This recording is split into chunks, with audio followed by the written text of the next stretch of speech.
BNP দেশীয় অস্ত্র নিয়া মহড়া দিয়া বাজারে মাইক নিয়ে ঘোষণা দিতেছে বাজারের খাজনা তাদেরকেই দিতে হবে। শুনেন।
আওয়ামী লীগ বদমাইশ ছিল, কিন্তু চালাক বদমাইশ ছিল।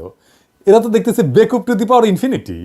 আবার দেখেন, আগে বলছিলাম না ওয়াজের স্টেজে উঠা আওয়ামী লীগের মতো বেদ্যবি করতো বিএনপি, আজকেও দেখেন কেমন বেদ্যবি করছে ওয়াজের স্টেজে উঠা। আচ্ছা, আমি বিএনপির নাম নিয়ে কোনো কথা বলেছি? আপনি কাকে আমি কি বিএনপির নাম নিয়ে কথা বলেছি? আপনি কথা বলেন, বলেন বলেন কথা বলেন কথা বলেন, আপনি কথা বলেন। আপনার শ্বাস তো কম না।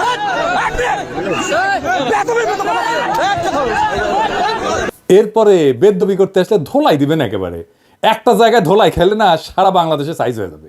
সেদিন দেখলাম ঠাকুরগাঁয়ের বিএনপি নেতা বলতেছে মির্জা ফখরুলের সমালোচনা যদি অযৌক্তিক হয় তাহলে বাড়িঘর থাকবে না। শুনেন।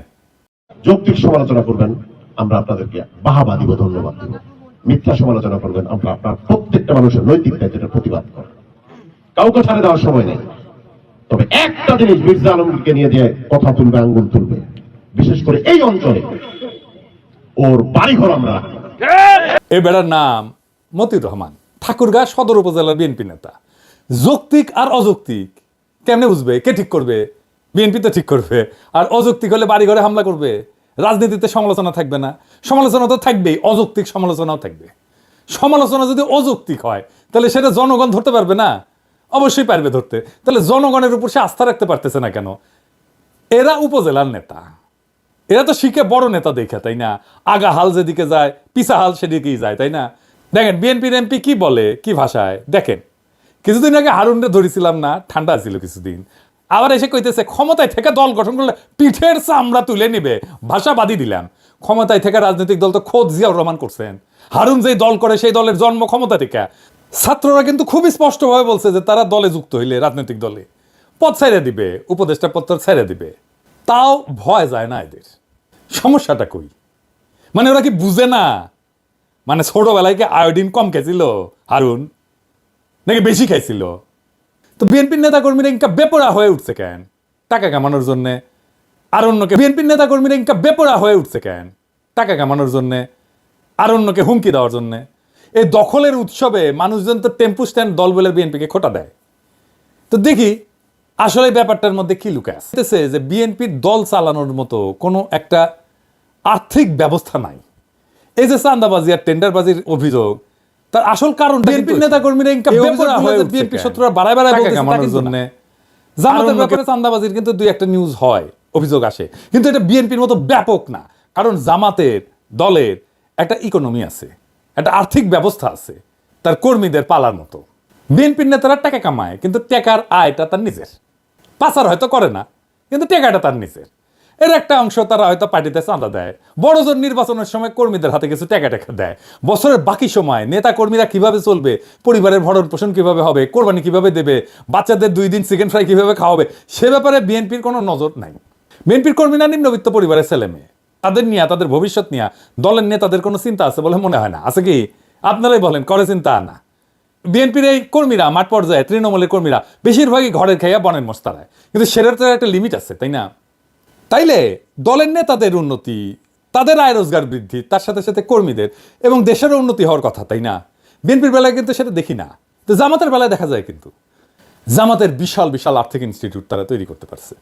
আমরা পরবর্তীতে এটা নিয়ে আলাপ করব। কিন্তু ধরেন বিএনপির ব্যাপারে দেখি, বিএনপির কোনো ইনস্টিটিউট আছে, প্রতিষ্ঠান আছে? ধরেন হাসপাতাল, ডায়াগনস্টিক সেন্টার, ওষুধ কোম্পানি, মানে জামাত যেগুলো করে আর কি, ব্যাংক, গার্মেন্টস, মার্কেট, স্কুল আছে, বিশ্ববিদ্যালয় আছে, টিভি স্টেশন আছে, ব্যাংক আছে, হোটেল আছে, রেস্টুরেন্ট আছে, এমনকি নাটকের দল, গানের দল আছে? নাই। ইকোনমিক, কালচারাল, ইন্টেলেকচুয়াল কোনো অ্যাসেট নাই। সংবাদপত্র আছে, কুরিয়ার সার্ভিস আছে, আইটি ফার্ম আছে, কনসালটেন্সি সার্ভিস আছে, রিসার্চ সেন্টার আছে, থিঙ্ক ট্যাঙ্ক আছে? নাই। কর্মী থেকে বুদ্ধিজীবী পর্যন্ত কোথাও প্রফেশনালি এনগেজ হওয়ার কোনো ব্যবস্থা নাই বিএনপির লোকদের। বিএনপির কয়টা প্রতিষ্ঠান আছে যেখানে তাদের কর্মীরা চাকরি পায়? বিএনপির শক্তিশালী শ্রমিক সংগঠন কোথায়? জামাত তো বিএনপির চেয়ে ছোট দল। জামাতের যতগুলো হসপিটাল আছে তার তো 10 গুণ হাসপাতাল থাকা উচিত বিএনপির, তাই না? 10 গুণ বাদ দিলাম, জামাতের যতগুলো আছে ততগুলো হাসপাতাল নাই কেন বিএনপির? বিশ্ববিদ্যালয়, স্কুল, কোচিং সেন্টার, সারা দেশে কোনো হোটেল আছে, কারখানা আছে? বিএনপি কর্মীরা কেন স্বাভাবিকভাবে জানে না যে অমুক প্রতিষ্ঠানে গেলে আমার চাকরি হওয়ার কথা? জামাত ইসলামী ব্যাংক তৈরি করছে, ক্ষমতা যাওয়ার অনেক আগে, ইবনে সিনা করছে 80-র দশকে। আর একটা কারণ, এই সমস্ত প্রতিষ্ঠান থাকা রাজনৈতিক দলের জন্য খুবই দরকারি, কারণ পার্টির কর্মীদের কাজের মধ্যে থাকা দরকার। শ্রম না দিয়া বিনা পরিশ্রমে অর্থ উপার্জনের যে মানসিকতা, সেইটা খুবই বিপজ্জনক মানসিকতা, এবং এইটা একসময় করাপ্ট হবেই, তাকে করাপ্ট করে ফেলবে। বাংলাদেশের রাজনৈতিক নেতারা, আপনারা কিছু মনে করবেন না, আপনাদের অসম্মান করার জন্য আমি এটা বলতেছি না, এটা বাস্তবতা। আপনার পেশা কি? আপনার আয় উপার্জন কিভাবে হয়? আমি তো কারোই বৈধ প্রকাশ্য কোনো আয়ের উৎস দেখতে পাই না। এটা রাজনীতিতে সবসময় একটা কোশ্চেন মার্ক। বিনা পরিশ্রমে টাকা উপার্জনের উপায় থাকলে দলের কর্মীরা অসৎ কাজে জড়িয়ে পড়ার সুযোগ পাবে। মানে ক্ষমতা আছে কিন্তু কাজ নাই, এরকম মানুষজন বিপদের কারণ হয়ে দাঁড়াবে। তো তাদের মাথায় শয়তান বাসা বাঁধবে সহজেই। আমি পেশার খুব গুরুত্ব দিই। মানে দেখবেন যে ফেসবুকে এসে অনেকে রাজা উজির মারে না, আমি অমুক, আমি তমুক, প্রচুর জ্ঞানের কথা বলে। ওর একটা লিঙ্কডইন প্রোফাইল খুঁজে বের করবেন, তাইলে বুঝবেন যে ও আসলে প্রফেশনালি, পেশাগতভাবে সে কি করে, কোথায় করে, কাদের সাথে কাজ করে, তার নেটওয়ার্কের মধ্যে কারা কারা আছে, এটা দেখবেন। এটা খুব জরুরি। আপনি অনেক দেখবেন মানে রিসার্চ আর পিএইচডি অমুক তমুক মেলা কিছু করে ফেলছে, লিঙ্কডইনের কোনো প্রোফাইলই নাই, বুঝছাও? তার মানে ও কিছু করে না, কিচ্ছু না, বা যা করে সেটা বলতে চায় না সে। বুঝতে পারছেন? এটা যদি চিন্তা করে দেখেন যে বাংলাদেশে সমাজের নিচ থেকে উপরে ওঠার ভালো কোনো রাস্তা নাই। এক প্রজন্মের মধ্যে নৈতিকতার সীমার মধ্যে এক শ্রেণী থেকে আরেক শ্রেণীতে যদি উঠতে চায়, সেটা প্রায় অসম্ভব ব্যাপার। এই বাস্তবে যদি এইটা আপনি করতে চান, তো একটাই মাত্র পথ খোলা আছে, সেটা রাজনীতি। রাজনীতি করে আপনি প্রচুর টাকা কামাইতে পারবেন, আপনার আর্থিক অবস্থা যাই থাকুক না কেন, তাই না? এটা খুব বিপজ্জনক একটা দেশের জন্য, খুবই বিপজ্জনক একটা দেশের জন্য। এই জন্যই বাংলাদেশের রাজনীতি দাঁড়াইতে পারে না, রাজনৈতিক দলগুলো দাঁড়াইতে পারে না, শক্তি অর্জন করতে পারে না। এই সিন্ডিকেট ভাঙতে হবে। কিন্তু রাজনীতিকে একমাত্র পথ হিসেবে যারা দেখে, যারা রাজনীতি শুধু করে, তাদের এই বাস্তবতাটা বুঝতে হবে এবং তাদের জীবিকা নির্বাহের দায়িত্ব নিতে হবে। নাইলে কর্মীরা বিএনপির রাজনৈতিক প্রতিপক্ষদের কোলে গিয়ে উঠবে, অথবা চাঁদাবাজি মারামারি সংস্কৃতি আরো বাড়বে। এই যে বিএনপির লোকেরা, কিছু মনে করেন না, ওরা যে আওয়ামী লীগের লোকদেরকে রক্ষা করলো কি জন্যে? ওইটা স্টেক নিতে গেছে। তারা ওই লোকটা ছাড়তে পারে নাই, ওই টাকার লোকটা ছাড়তে পারে নাই, টাকা পাইছে, তারা রক্ষা করে ফেলছে। বিভিন্ন জেলায় আপনারা দেখছেন না, বিএনপির কাঁধে বেশে আওয়ামী লীগ পুনর্বাসিত হচ্ছে, আওয়ামী লীগকে রক্ষা করছে বিএনপি। কেন রক্ষা করছে? একটা ফাইন্যান্সিয়াল ইন্টারেস্ট ছিল, একটা টাকা পয়সার একটা লেনদেন ছিল, সেই জন্যই রক্ষা করছে। এবং দেখছেন তো, এই যে পেশা না থাকার কারণে, একটা আয় উপার্জনের, একটা সৎ আয় উপার্জনের জায়গা না থাকার কারণে দেশের ভবিষ্যৎ, দেশের রাজনৈতিক ভবিষ্যৎও এইটা সংকটে পড়ে যায়। যে কারণে মানুষ রাজনীতি করে, সেটা অর্জনের জন্য ভালো বিকল্প পথ দিতে হবে। শক্তিশালী পার্টির ফান্ড তৈরি করতে হবে এবং পার্টির একটা আর্থিক ব্যবস্থা তৈরি করতে হবে। বিএনপি চাইলে এটা করতে পারে, শুধু বিএনপি না, নতুন দল যারা আসতেছে তারাও এটা চিন্তা করতে পারে। আমি তো জামাতের বাংলাদেশের ব্যবসা প্রতিষ্ঠানের কথা বললাম।